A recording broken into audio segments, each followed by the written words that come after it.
Balik lagi teman-teman Independent Training di channel Independent Training. Jadi kali ini kita mau bikin konten terkait tentang skala Likert dalam kuesioner. Nah, kemarin sebetulnya ada beberapa masukan dari mentor sekaligus kakak kelas saya di dalam mengajar yang menyatakan lebih baik kita menggunakan 6 skala Likert dalam kuesioner. Kenapa mesti 6 skala Likert? Nah, kali ini kita akan bahas di konten kita, dan saya juga akan sertakan jurnal ilmiahnya sebagai pendapat ataupun argumen ilmiah kalau nanti kalian misalkan menggunakan 6 skala Likert dalam kuesioner teman-teman. Nah, jangan lupa untuk klik subscribe di channel Independent Training dan kamu nyalain loncengnya supaya kamu dapat update terbaru konten-konten dari Independent Training.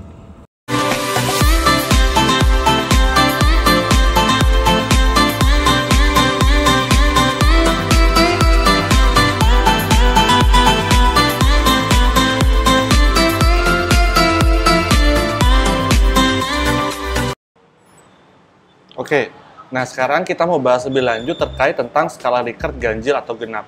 Sebetulnya tidak ada isu baru yang signifikan, tapi sebetulnya akan ada opsi yang lebih baik untuk meningkatkan reliabilitas dari hasil penelitian kuesioner teman-teman. Nah, skala Likert yang biasa kita gunakan adalah skala Likert yang sifatnya ataupun angkanya ganjil, 5 ataupun 7 ya. Dan kalau 3 mungkin sudah sangat jarang sekali. Nah, yang perlu dipahami teman-teman, seiring dengan karena kita menganut positivisme, artinya bahwa perkembangan dunia penelitian kita menerima terkait tentang metode-metode baru selama itu memang memberikan hasil yang jauh lebih baik untuk meningkatkan kualitas dari hasil penelitian kita. Nah, di konten kali ini kita mau bahas terkait tentang skala Likert yang skala Likertnya dia genap. Genap di sini bisa 4 ataupun 6. Nanti kita akan bahas juga kenapa mesti 4, kenapa mesti 6 skala Likert. Nah, sebelum sampai ke sana, teman-teman, saya mau bahas dulu terkait tentang variabel laten. Nah, jadi memang penelitian kuesioner ini kita melibatkan variabel laten ya. Nah, variabel laten ini sebetulnya unobserved variabel ataupun variabel yang tidak dapat diamati ya. Artinya apa variabel-variabel yang tidak dapat diamati? Itu seperti motivasi, kepatuhan, kemudian budaya organisasi, sifat-sifatnya adalah yang memang dia melibatkan dari value dari si tes manusia itu sendiri. Nah, itu yang mungkin sedikit sulit diukur kalau kita menggunakan variabel-variabel seperti dalam keuangan, seperti harga saham, kemudian imbal hasil saham. Nah, itu yang variabelnya cukup mudah diamati karena kenaikannya bisa kita ikuti secara numerik. Nah, tapi dalam variabel laten terkadang kita dalam tanda kutip mempush nilai dari manusia yang memang sulit dikuantitatifkan, seperti motivasi, seperti tingkat kepatuhan, seperti tingkat pemahaman. Nah, itu kan dia tidak bisa dikuantitatifkan sehingga kita menggunakan pendekatan skala Likert. Ya, jadi itu sebetulnya latar belakang mengapa kita menggunakan skala Likert dalam penelitian kita. As simple bahwa kita tidak dapat memasukkan ya value ataupun si taste dari manusia itu sendiri ke dalam software. Makanya kita mengadopsi ataupun kita menggunakan pendekatan angka. Nah, pendekatan angka untuk common practice-nya penelitian kuesioner itu kita menggunakan skala Likert ganjil 5 ataupun 7 ya. Nah, tapi untuk penelitian dalam bidang sosial, terutama nanti mungkin dalam bidang psikologi, mereka ada opsi untuk menggunakan skala Likert 6. Dan ini sebetulnya di-encourage dari salah satu dosen senior dan yang meng-encourage sebaiknya menggunakan 6 skala Likert. Nah, di sini kita mau bahas terkait tentang 6 skala Likert dalam kuesioner yang setelah saya cari jurnalnya ternyata dapat menghasilkan reliabilitas yang jauh lebih baik lagi. Nah, ini konsep dari variabel laten ya, karena dia oval maka dia tidak dapat diamati ya. Beda kalau teman-teman bikin penelitian kuantitatif, maka kerangka konseptualnya dia berbentuk kotak ya, tapi dalam variabel laten Ya, filosofinya mengapa dia bulat, karena dia unobserved variable, bukan observed variable ya. Nah, kemudian, skala Likert ganjil. Nah, skala Likert ganjil yang biasa kita pakai adalah 5 ataupun 7 ya. 5 ataupun 7. Nah, skala Likert ganjil ini sebetulnya umum ya, dipakai karena memang ini yang sering kita temui. Dalam penelitian kuesioner, teman-teman membuat pernyataan. Nah, akan tetapi di dalam skala Likert ganjil ini, baik 3, 5, 7 ya, itu menyimpan satu angka di mana dia bisa responden bisa mengisi sikap netral ya. Nah, memang di dalam penelitian kalau ada pertanyaan sebaiknya saya menggunakan 5 atau 7. Kalau saya mengencourage lebih kepada semakin banyak Likertnya itu maka semakin baik. Karena apa? Sebuah rasa yang dirasakan oleh manusia itu sebetulnya agak sulit untuk mendapatkan suatu angka yang presisi ya.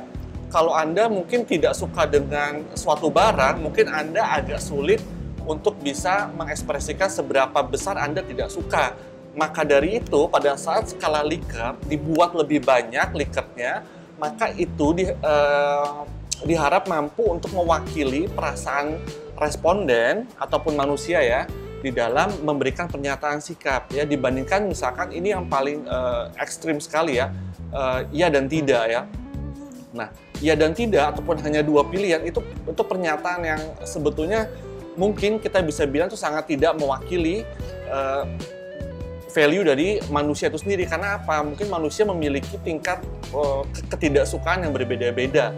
Nah, sehingga kalau ditanyakan dalam skala Likert ganjil, apakah saya sebaiknya menggunakan 5 atau 7? Maka saya akan menjawab 7 lebih baik daripada 5. Karena 7 bisa merepresentasikan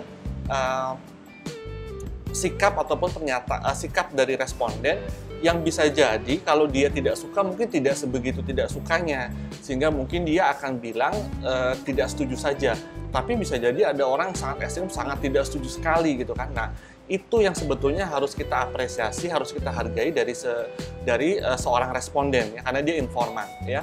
Nah, ini memang teman-teman kelemahan dari kita memaksakan human test untuk dikuantitatifkan. Memang lebih baiknya dengan menggunakan interview ya. Mungkin itu bisa lebih dapat mengcapture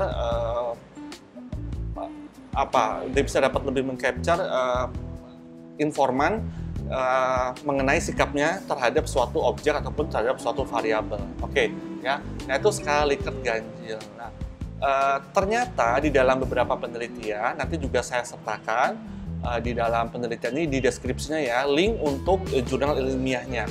Jadi saya selalu menyampaikan ke teman-teman, kalau kita mau berdebat secara ilmiah, pastikan Anda mempunyai argumennya. Nah, argumennya adalah sesuatu yang ilmiah.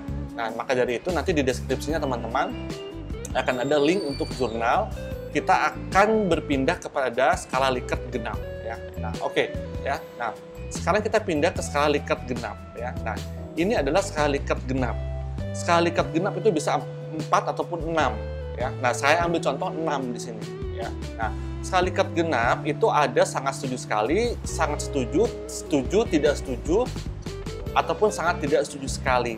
Kalau teman-teman perhatikan, antara 3 dan 4 itu tidak terselip satu skala Likert di mana responden bisa menjawab netral. Kenapa seperti ini? Kecenderungan dari responden pada saat dia tidak dapat menyatakan sikap, maka dia akan memilih untuk netral ya. Nah, netral ini nanti akan berdampak pada reliabilitas hasil pengujian statistik teman-teman. Baik mau dikerjakan secara SPSS ataupun secara Smart PLS ataupun secara ListRel ya.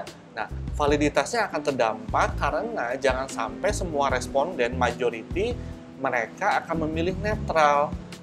Karena apa? Sebetulnya diharapkan pada saat kita menyusun suatu pernyataan, ya, kita mungkin sudah capek-capek menyusun pernyataan, ya, kemudian responden pada saat dia merasa terintimidasi, takut, ataupun tidak mau terekspos jawabannya, maka dia memilih netral.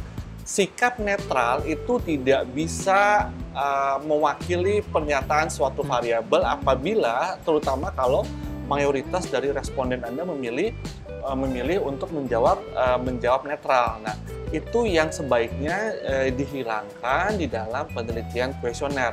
Nah, dari sebab itu maka saya coba tawarkan di sini ada alternatif menggunakan 6 skala Likert ya.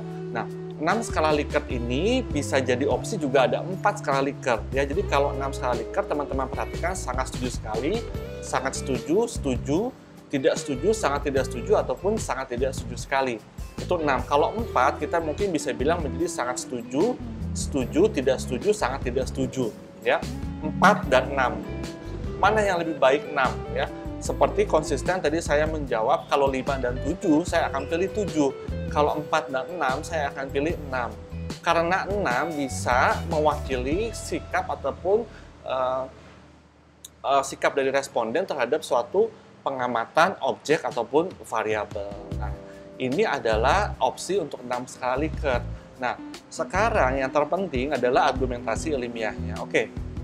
So, mau kita pilih 6 ataupun 4 skala Likert ya. Jadi di sini saya sudah meng-capture sedikit highlight dari penelitiannya Chomeya tahun 2010 dan pionirnya sebelumnya ada Chang tahun 1993 ya. Nah, di sini di penelitian Chang teman-teman boleh download jurnalnya dan kemudian boleh teman-teman baca.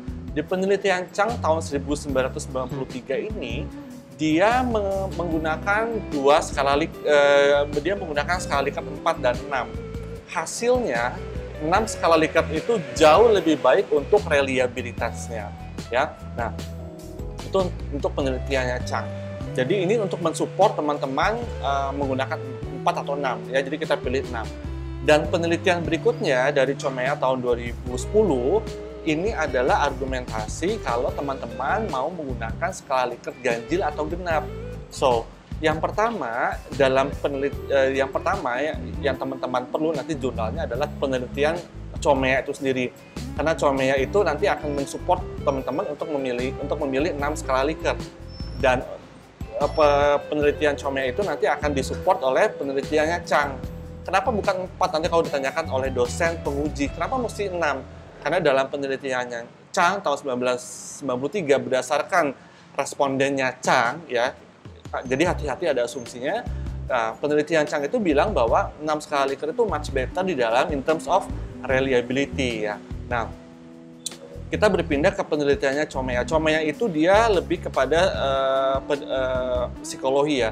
Nah, memang ya itu dia, kita tidak bisa melihat ilmu itu dari satu viewpoint ya. Kita harus membackup penelitian kita. Teman-teman membuat penelitian kuesioner, misalkan penelitian kepatuhan wajib pajak ataupun motivasi konsumen. Nah, itu adalah bidang-bidang ekonomi, tapi ternyata kita perlu mensupportnya dengan multidisiplin lain yaitu psikologi. Nah, di dalam jurnalnya psikologi ini dia mengatakan bahwa skala Likert 6 itu lebih menghasilkan kembali lagi reliabilitas yang jauh lebih baik daripada menggunakan 5 skala Likert ya. Nah, jadi teman-teman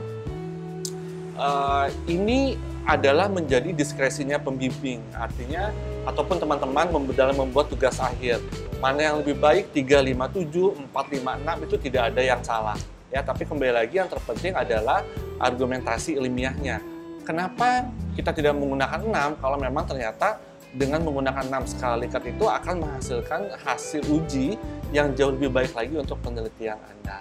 Oke ya teman-teman Independent Training, jadi ini adalah akhir dari konten ini untuk mensupport teman-teman siapa tahu in case mau membuat novelty, membuat kebaruan dalam penelitian Anda ataupun tugas akhir Anda. Misalkan Anda sudah mempunyai variabel yang berulang-ulang, Anda mempunyai sampel ataupun responden yang berulang-ulang, kenapa kita tidak membuat suatu penelitian yang mensupport penelitiannya Chomeya ataupun penelitiannya Chang tahun 93 ini? Artinya apa? Kita mensupport dengan menggunakan 6 skala Likert. Siapa tahu setelah diuji bahwa 6 skala Likert itu menghasilkan instrumen reliabilitas yang jauh lebih baik lagi untuk mensupport penelitian Anda. Nah, oke teman-teman Independent Training, moga-moga ini bisa menambah pemahaman Anda terkait tentang perkembangan ataupun opsi lain lah ya kita bisa bilang untuk skala Likert dalam kuesioner, sehingga skala Likert dalam kuesioner nggak melulu itu aja, hanya 5 ataupun 7 skala Likert. Oke, teman-teman independent training, jadi tadi udah kita bahas ya kontennya untuk membuat kuesioner yang tidak sama lah ya, karena kita menggunakan 6 skala Likert. Sudah saya berikan juga nanti di deskripsinya, yaitu rujukan ataupun link dari jurnal ilmiah penelitiannya Chomea tahun 2010 dan Chang tahun 1993 untuk mensupport argumentasi ilmiah Anda. Jadi teman-teman, sekali lagi, kalau memang video ini bermanfaat, kalian boleh share ke teman-teman kalian. Kalau kamu like, kalau kamu suka, tinggal klik tombol like-nya. Dan kalau misalnya kamu mau memberikan komen untuk kemajuan channel Independent Training, tinggal kamu ketikkan di bawah. Ataupun kamu mau memberikan usulan kira-kira konten apa yang mau dibuat tentang penelitian di kemudian hari.